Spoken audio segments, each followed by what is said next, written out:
જૂનાગઢની તો જૂનાગઢ તોડકાંડને લઈને એટીએસે તપાસ શરૂ કરી છે। બેંકોની ભૂમિકા તપાસવા માટે વિશેષ ટીમની મદદ લેવાઈ। એટીએસે વિશેષ ટીમની મદદથી તપાસ શરૂ કરી છે। એટીએસ કેસને લગતા દસ્તાવેજ ચકાસણી કરાશે। તમામ આરોપી ફરાર હોવાથી એટીએસ દસ્તાવેજ તપાસ કરશે તો બેંકના અધિકારીઓની સંડોવણી બહાર આવે તેવી સંભાવના હાલમાં તો વ્યક્ત કરવામાં આવી રહી છે।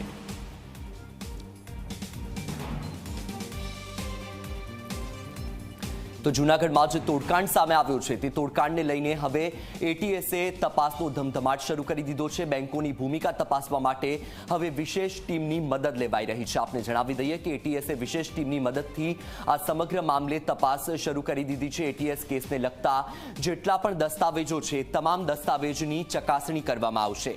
તો આ સાથે જ જેટલા પણ આરોપીઓ ફરાર છે એ તમામ આરોપીઓ ફરાર હોવાથી એટીએસ હવે દસ્તાવેજની તપાસ કરશે। બેંકના અધિકારીઓની સંડોવણી બહાર આવે તેવી હાલમાં તો સંભાવના વ્યક્ત કરવામાં આવી રહી છે।